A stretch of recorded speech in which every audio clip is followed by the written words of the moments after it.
Hello and welcome to my channel. आप सभी का मेरे चैनल पर स्वागत है। 12th क्लास में नया टॉपिक आज हम शुरू करेंगे। अकाउंटेंसी में है हम। बिजनेस स्टडी का मेरा पूरा कंप्लीट कोर्स ऑलरेडी पहले से ही मेरे चैनल पर अवेलेबल है। तो आप बिजनेस स्टडी हिंदी मीडियम या इंग्लिश मीडियम दोनों में वो अवेलेबल है। हम अकाउंटेंसी में 12th क्लास में आज रिटायरमेंट ऑफ पार्टनर करेंगे, पार्टनरशिप फर्म के। तो आज का जो हमारा टॉपिक है वो 12th क्लास अकाउंटेंसी और उसमें भी रिटायरमेंट ऑफ पार्टनर है। एडमिशन वाला मैं सब कुछ लगभग सारे जो मेरी वीडियोस हैं एडमिशन से रिलेटेड वो ऑलरेडी मेरी जो चैनल है मेरे उस पर सारी वो वीडियोस अवेलेबल है। उन सब वीडियो को मैं तो डिस्क्रिप्शन बॉक्स में मैं उन सभी लिंक को डाल दूंगा जो जितनी भी मेरी वीडियो हैं उनसे रिलेटेड है। तो आप उनको सब डिस्क्रिप्शन बॉक्स में आप उनको देख सकते हो जहाँ वीडियो से रिलेटेड सारा कंटेंट लिखा होता है। आज के जो मेरे टॉपिक हैं इस वीडियो के आज जो हम इस वीडियो में डिस्कस करेंगे वो मीनिंग क्या है रिटायरमेंट ऑफ पार्टनर का, क्या होता है, क्या कंडीशंस हैं जब रिटायर हो सकता है पार्टनर, वो देखेंगे। न्यू प्रॉफिट शेयरिंग रेशियो कैसे कैलकुलेट करेंगे वो देखेंगे। गेनिंग रेशियो निकालेंगे क्योंकि इसमें गेनिंग रेशियो का कंसेप्ट चलेगा क्योंकि एक पार्टनर छोड़ कर जा रहा है। तो जब पार्टनर छोड़ के जाता है जो बाकी बचे होते हैं वो नॉर्मली गेन करते हैं, तो इसलिए गेनिंग रेशियो निकालना सीखेंगे।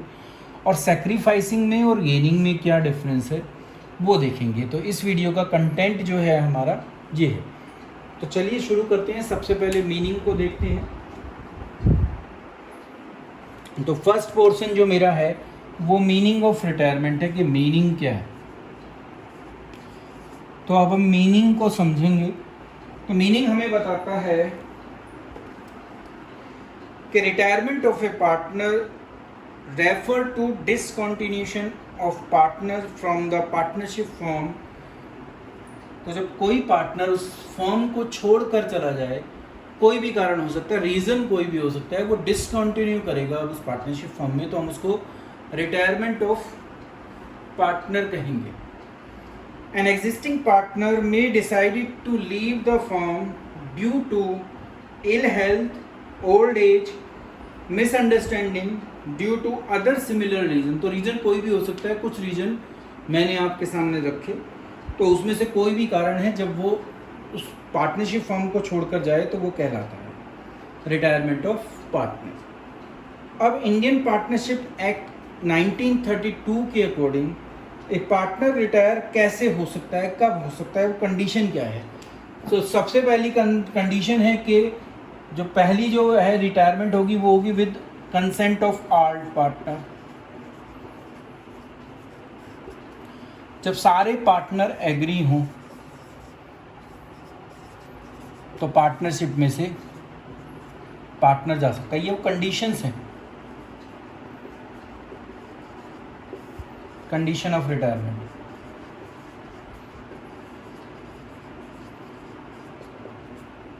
फर्स्ट कंडीशन हो गई जब सारे एग्री हों। दूसरा है अगर एग्रीमेंट ही हमारा कहता है तो एज पर द पार्टनरशिप डीड या एग्रीमेंट जो है हमारा, उस एग्रीमेंट में ही ये पहले से मेंशन हो कि सो एंड सो पार्टनर इतने साल बाद रिटायर हो जाएगा, तो वो कहलाता है एग्रीमेंट का इफेक्ट। और तीसरा ये है कि एक पार्टनर जो रिटायर होना चाहता है, उस फर्म को छोड़कर जाना चाहता है, वो अगर नोटिस दे दे तो बाय गिविंग नोटिस। तो जब वो पार्टनर्स को या पार्टनरशिप फर्म को नोटिस दे दे कि भाई मैं अब डिसकंटिन्यू करना चाहता हूँ बिजनेस, तो वो थर्ड कंडीशन कहलाती है। तो ये नोटिस जो है वो राइटिंग में देगा। तो ये जो नोटिस होता है ये राइटिंग में होता है और ये जब ही हो सकता है जब पार्टनरशिप एक्ट विल हो। पार्टनरशिप फर्म जो हो कैसी हो, उसकी टाइप क्या हो,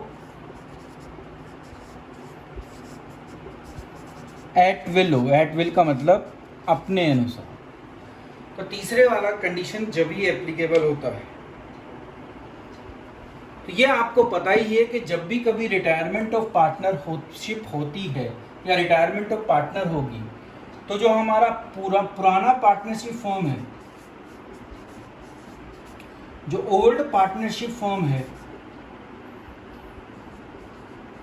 या ओल्ड पार्टनरशिप एग्रीमेंट है, जिसको हम डीड भी कहते हैं, वो क्या हो जाता है, उसी दिन खत्म हो जाता है। तो ये उसी दिन एंड हो जाएगा। एंड क्या होगा, हम दोबारा से रिकॉन्स्टिट्यूट करेंगे।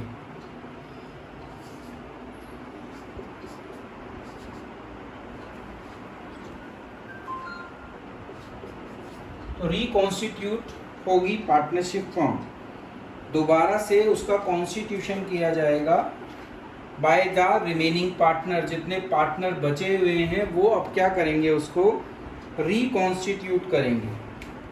तो ये कहलाता है रिटायरमेंट ऑफ पार्टनर। मीनिंग और क्या कंडीशंस होती हैं वो मैंने आपके सामने लिख दिया। इसको ट्यूशन कर लेते हैं, रिकॉन्स्टिट्यूशन और पार्टनरशिप।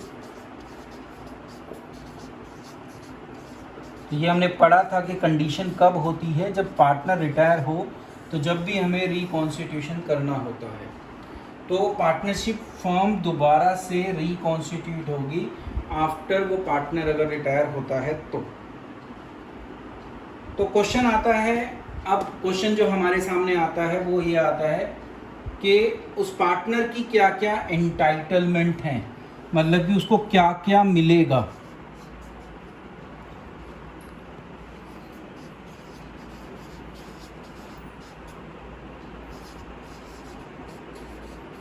रिटायरिंग पार्टनर को क्या क्या मिलेगा। तो मिलने में सबसे पहले आपको जो सबसे पहले समझना है वो उसका बैलेंस मिलेगा। किसका बैलेंस, उसकी कैपिटल का।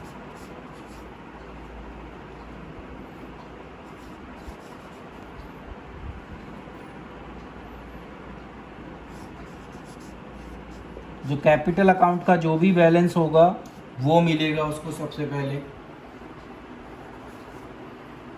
ठीक है। दूसरा रीवैल्यूएशन होगा,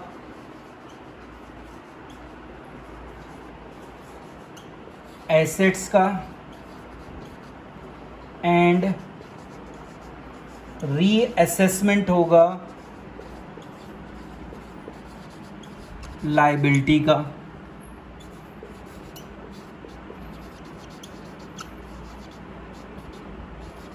जिसको हम किसके थ्रू करते हैं, रीवैल्यूएशन अकाउंट के।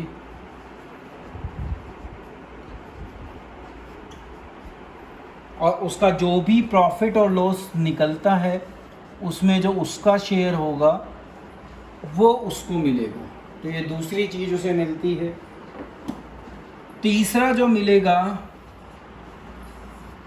वो मिलेगा उस डेट पर जो भी गुडविल है उसमें उसका शेयर। तो गुडविल की वैल्यू की जाएगी।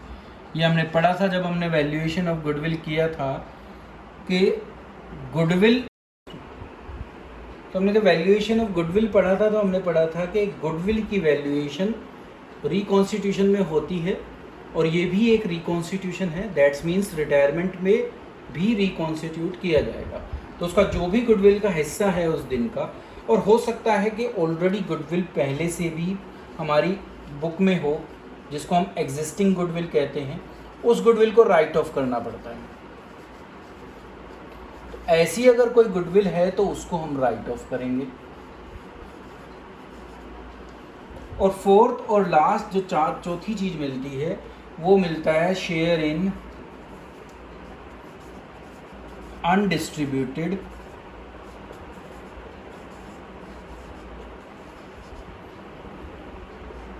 रिजर्व्स और प्रोविजन। अब ये वही वाले हैं जो बिलोंग किससे करते हैं, फॉर्म से करते हैं। एक्सटर्नल नहीं होना चाहिए, मतलब कि जनरल रिजर्व यहाँ पर आता है, ठीक है। ऐसे ही वर्कमैन कंपनसेशन रिजर्व भी आता है। जितना हिस्सा जो है फ्री है, ये कौन से होने चाहिए, फ्री रिजर्व होने चाहिए, ठीक है, क्लेम ना हो इनके ऊपर। ऐसे ही इन्वेस्टमेंट फ्लक्चुएशन रिजर्व आता है, फ्री वाला हिस्सा। बट ये बात याद रखना कि जो एम्प्लॉय प्रोविडेंट फंड है वो एक्सटर्नल लायबिलिटी है, एम्प्लॉय की है, तो वो डिस्ट्रीब्यूट नहीं होगी। तो ये आपको याद रखना। तो ये सारी चीज़ें हैं जो एक रिटायरिंग पार्टनर को मिलती है। तो पहला टॉपिक हो गया हमारा मीनिंग वाला। मीनिंग में हमने मीनिंग कर लिया, कंडीशन कर ली, और एंटाइटलमेंट क्या है वो भी कर लिया। अब हम सेकंड पर आते हैं, न्यू प्रॉफिट शेयरिंग रेशियो पर। तो सेकंड टॉपिक शुरू करते हैं अपना, न्यू प्रॉफिट शेयरिंग रेशियो। उसका केस फर्स्ट। केस फर्स्ट ये है कि जब कुछ भी मेंशन ना हो क्वेश्चन में रिटायरिंग पार्टनर के बाद, when nothing is mention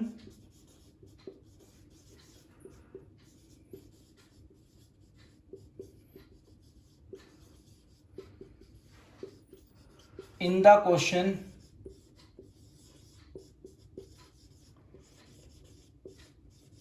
about new profit sharing ratio।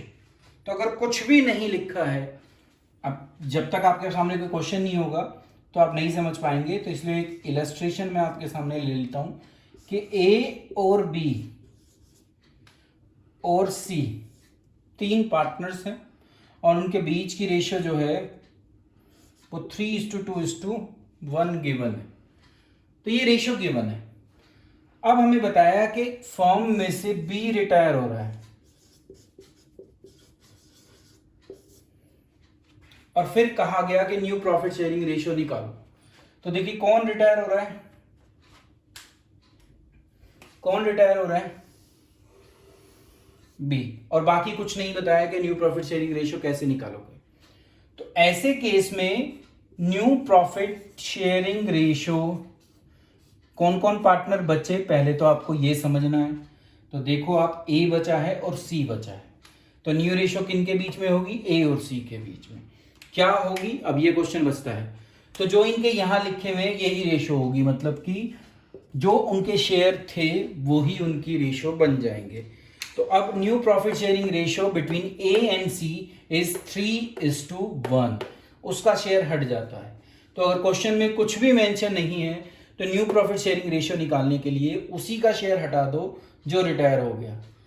अब अगर इसको हम थोड़ा सा चेंज करें, इसी क्वेश्चन को, फिर दोबारा यही तीन पार्टनर हैं, यही रेशियो है, और अब की बार बोला है कि सी रिटायर हो गया। सी पर आप सर्कल कर दीजिए, और फिर अगर मैं न्यू प्रॉफिट शेयरिंग रेशियो, कौन कौन बचा फर्म के पास, ए और बी। तो अब रेशियो क्या हो जाएगी, जो उनके शेयर है, मतलब कि ये वाले 3:2। अब एक केस और ले लीजिए, फिर यही तीन पार्टनर है, फिर यही रेशियो है, बस अब की बार रिटायरिंग पार्टनर जो है वो ए है। और फिर कोई कहे हमें कि न्यू प्रॉफिट शेयरिंग रेशियो निकालो, तो पहले तो कौन कौन पार्टनर बचे, तो हमें पता चलेगा कि बी और सी बचे हैं और उनके बीच में रेशियो क्या है, 2:1। तो वो क्या हो गई हमारी न्यू प्रॉफिट शेयरिंग रेशियो। तो ये केस हमें ये बताता है कि जब कुछ भी मेंशन ना हो, सिर्फ ये बताया हो कि ये पार्टनर रिटायर हो गया, तो हम इस तरीके से न्यू प्रॉफिट शेयरिंग रेशियो निकालते हैं। उसी पार्टनर का शेयर हटा देते हैं जिसका, जो रिटायर हो गया फर्म में से। तो इस तरीके से हमारी न्यू प्रॉफिट शेयरिंग रेशियो निकल जाती है। अब हम सेकंड केस पर चलते हैं। सेकंड, अब हम न्यू प्रॉफिट शेयरिंग रेशियो निकालने का केस सेकंड करेंगे। इसमें क्या होगा, व्हेन जो रिमेनिंग पार्टनर हैं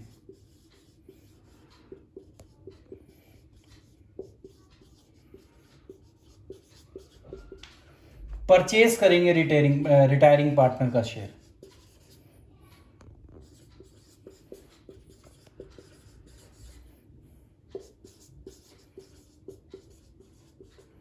मतलब कि हमें क्वेश्चन में मेंशन होगा कि आगे क्या करना है रेशो से रिलेटेड।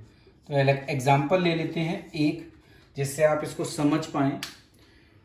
फिर वही 3 पार्टनर हम लेते हैं कि ए, बी और सी 3 पार्टनर हैं और इनके बीच में जो रेशियो है वो 3:2:1 है। यहां हमें बताया कि जो है बी रिटायर हो गया,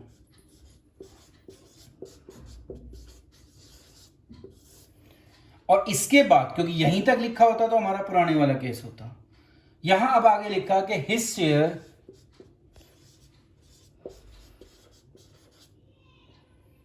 इज परचेज या टेकन, दोनों सब बन सकते हैं, टेकन बाय रिमेनिंग पार्टनर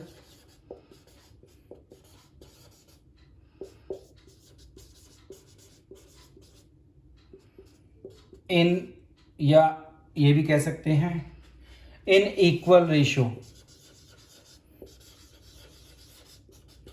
मतलब उसके शेयर को, किसके शेयर को। देखो सबसे पहले इस क्वेश्चन में क्योंकि ये लाइन जुड़ गई तो हमारा कुछ चेंज हुआ। क्या चेंज हुआ, पहले आपको ये वो करना है आइडेंटिफाई, या ये हाईलाइट करना है कि कौन रिटायर हुआ है, बी रिटायर हुआ है, ठीक है। अब बी का शेयर, ये सबसे पहले हमें पता होना चाहिए। तो बी का शेयर हम निकालेंगे, या जो दिया हुआ है वो क्या है 2/6। तो इस 2/6 को जो रिमेनिंग पार्टनर हैं, इस 2/6 को जो रिमेनिंग पार्टनर हैं, रिमेनिंग पार्टनर कौन कौन है, अगर हम रिमेनिंग पार्टनर की बात करें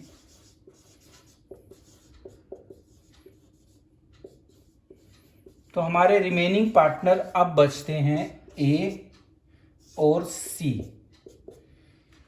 तो ये बोला गया है, वर्ड पढ़ते हैं हिज शेयर, ये उसका शेयर है, हिज शेयर ये उसका शेयर है, जिसको कहा गया है कि हिज शेयर, तो हमने उसका शेयर लिख लिया दोनों के में। इस परचेज और टेकन, कैसे टेकन किया, इक्वल, इक्वल का मतलब दोनों ने बराबर बांट लिया।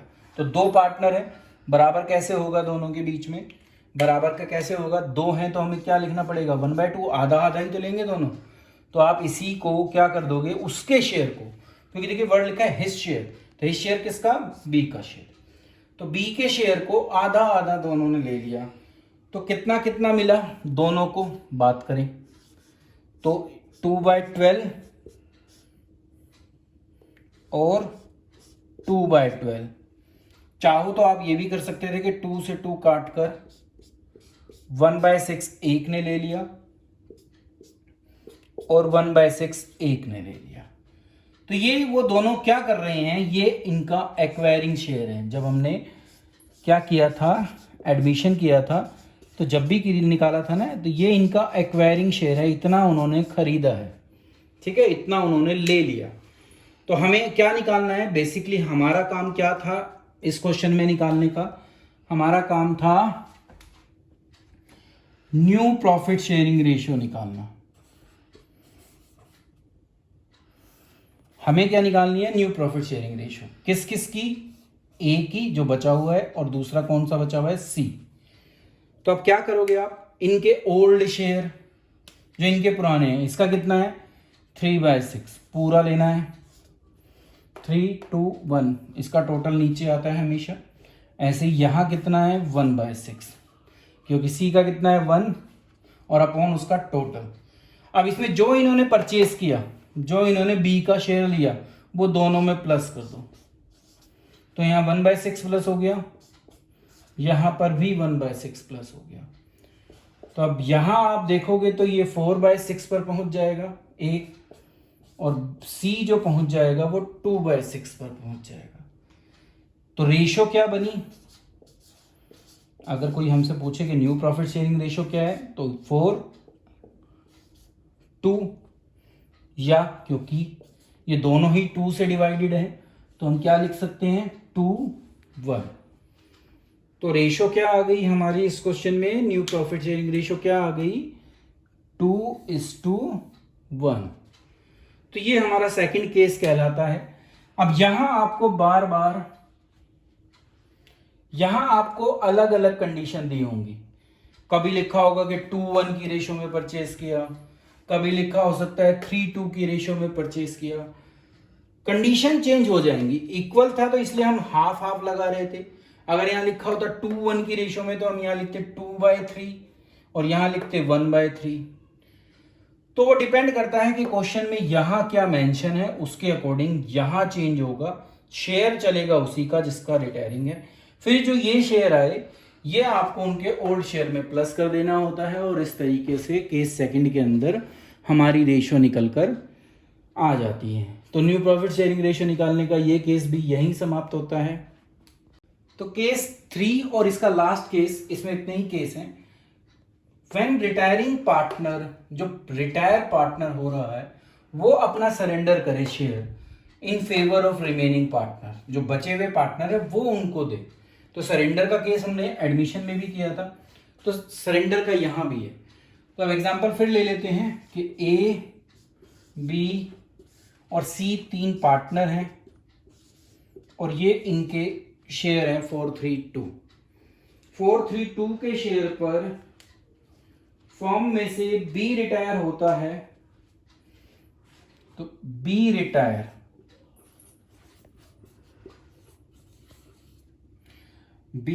हुआ तो बी के शेयर को एनसर्कल कर दो, क्योंकि बी का शेयर हमें सबसे पहले नोट करना जरूरी है। इसी को वो क्या करेगा, सरेंडर करेगा। तो B retire and surrendered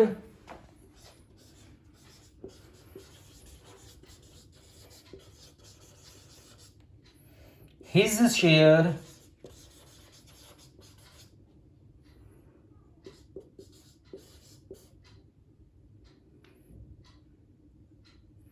in favor of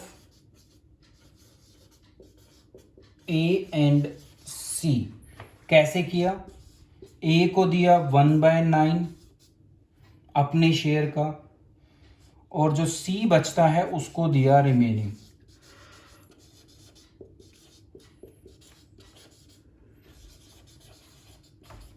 तो अब क्वेश्चन हमें ये कहता है कि ए के फेवर में बी ने 1/9 शेयर अपना सरेंडर कर दिया।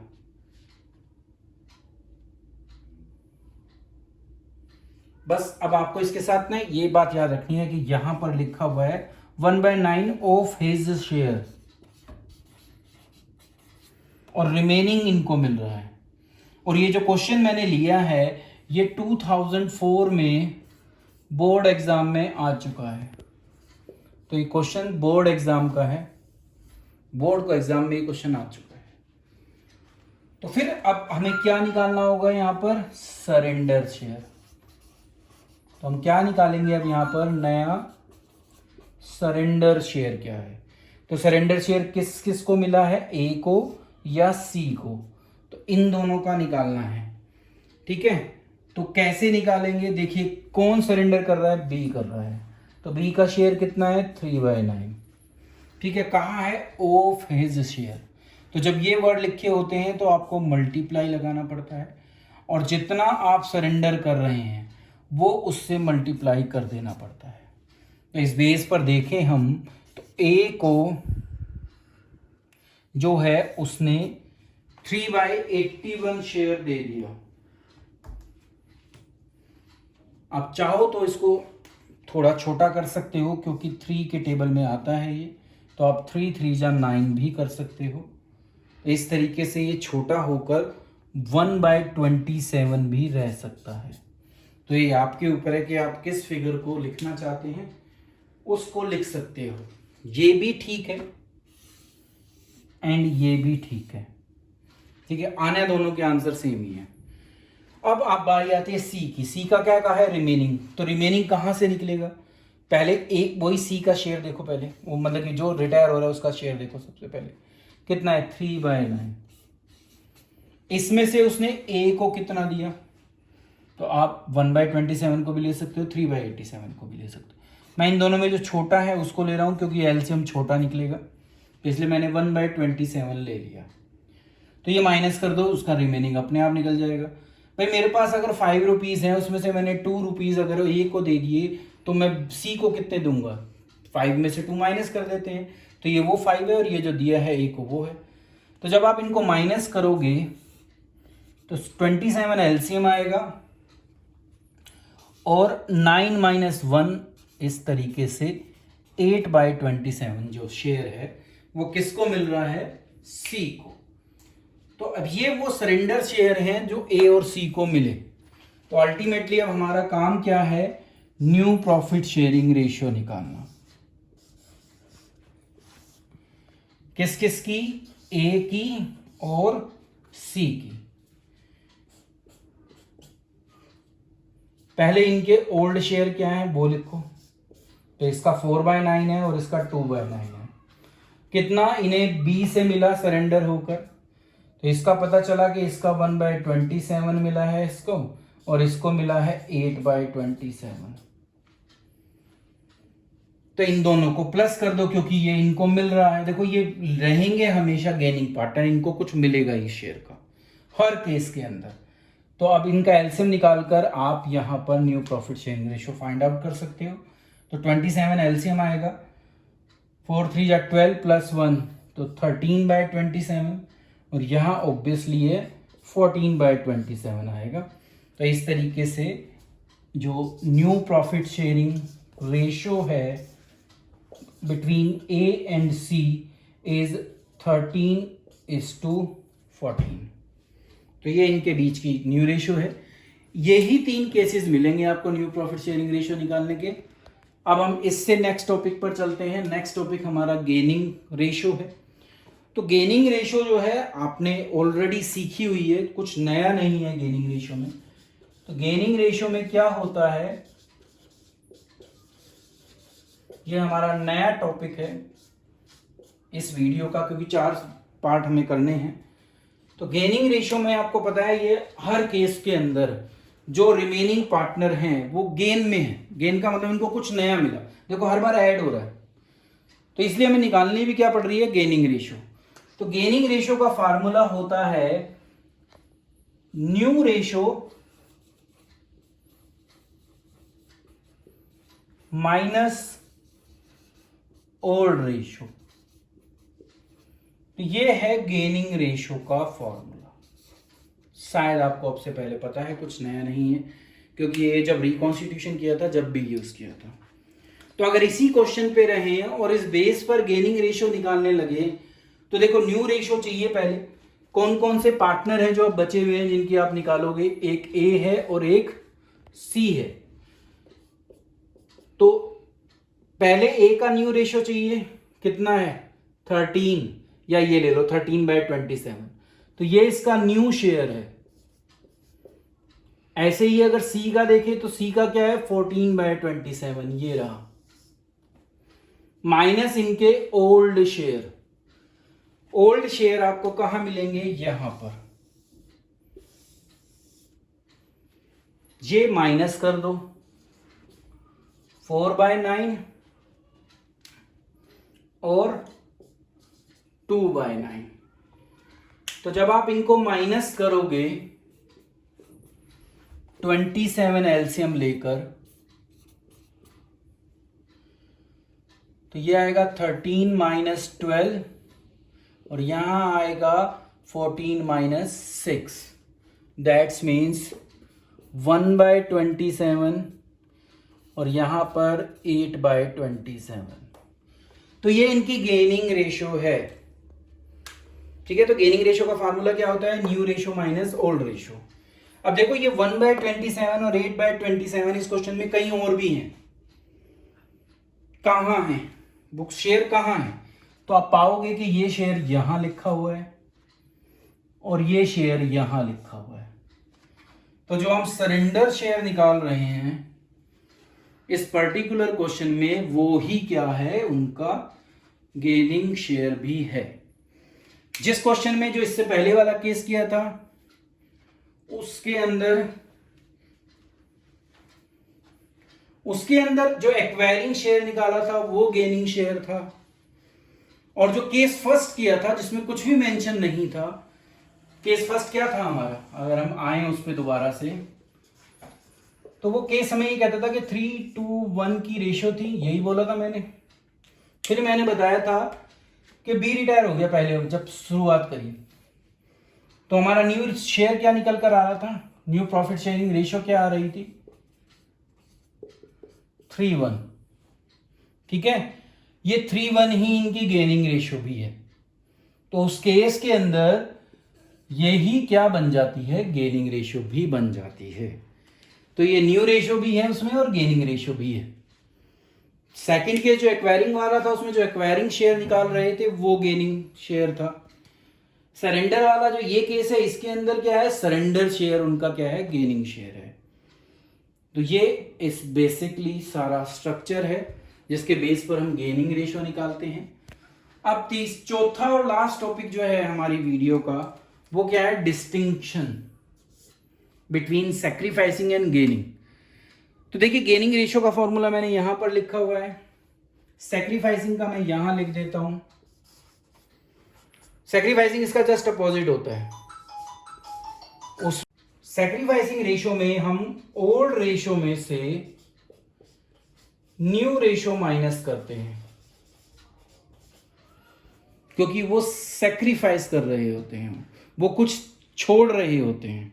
गेनिंग में इसका जस्ट उल्टा होता है, यहाँ न्यू शेयर ज़्यादा होता है, ओल्ड शेयर कम होता है, तो इसलिए इसको गेनिंग कहा जाता है। देखिए उनका नया शेयर उनके पुराने शेयर से ज़्यादा है, तो इसलिए गेन कर रहे हैं। जब नया पार्टनर आता है, ये सैक्रिफाइसिंग रेशियो नॉर्मली जब हम यूज़ करते हैं वो एडमिशन में करते हैं, वैसे कहीं पर भी आ सकती है, पर नॉर्मली ये एडमिशन में होता है ये काम, क्योंकि एडमिशन में एक नया पार्टनर आता है और उसको हम शेयर देते हैं, तो देने वाले कौन होते हैं, ओल्ड पार्टनर, तो इसलिए वो क्या होते हैं, सैक्रिफाइसिंग पार्टनर। तो डिफरेंस बिटवीन सैक्रिफाइसिंग और गेनिंग यही है कि सैक्रिफाइसिंग में ओल्ड में से न्यू माइनस होता है, एडमिशन के केसेस पर एप्लीकेबल होता है जब पुराने पार्टनर कुछ सैक्रिफाइस कर रहे हों, और गेनिंग रेशियो में न्यू में से ओल्ड शेयर माइनस होता है। इसमें क्या होता है, जो एग्जिस्टिंग पार्टनर हैं वो ज़्यादा कुछ उनका शेयर जो है पहले से ज़्यादा इंक्रीज हो रहा है ड्यू टू रिटायरमेंट एंड इसके बाद डेथ। तो रिटायरमेंट और डेथ दोनों में ही ये काम होता है। तो इस तरीके से इस वीडियो के मैंने सारे टॉपिक आपको बता दिए। नेक्स्ट वीडियो में हम जो बाकी पार्ट हैं इनके, नेक्स्ट वीडियो में आपके पास जो ट्रीटमेंट है इनकी, चाहे वो ट्रीटमेंट ऑफ रीवैल्यूएशन हो, चाहे वो ट्रीटमेंट ऑफ रिजर्व हो जो हमने कहा था कि रिकंस्टिट्यूशन में मिलता है, चाहे बैलेंस शीट में उसको कैसे दिखाते हैं, और गुडविल की ट्रीटमेंट, क्योंकि गुडविल सबसे इंपॉर्टेंट टॉपिक है, तो गुडविल की ट्रीटमेंट को भी हम सीखेंगे। तो अगली 1-2 वीडियो में हम ये सारी ट्रीटमेंट सीखेंगे और उसके बाद जो पूरे क्वेश्चन जो CBSE में आए हुए हैं वो क्वेश्चन सीखेंगे। Thank you. अगर आपने चैनल सब्सक्राइब नहीं किया तो सब्सक्राइब कर दीजिए, बेल आइकन को प्रेस कर दीजिए, वीडियो को लाइक करना, शेयर करना मैक्सिमम स्टूडेंट्स के अंदर, और कमेंट करना मत भूलिएगा। कमेंट बहुत इंपॉर्टेंट होता है। तो मैं आपसे यही एक मेरी रिक्वेस्ट है कि आप जैसे भी कमेंट, पॉजिटिव जो भी आप मुझे सजेशन दे सकते हैं मेरे वीडियो से रिलेटेड, या आप क्या चाहते हैं कि एक क्वेश्चन, पर्टिकुलर क्वेश्चन आपको किस तरीके से समझाया जाए, आप ये भी बता सकते हैं, सो दैट मैं उसको अपने वीडियो में ला सकूं और आप तक उस तरीके से पहुंचा सकूं जैसा आप समझ पाएं, जैसे आप अपने आप को उससे कनेक्ट कर पाएं। Thank you.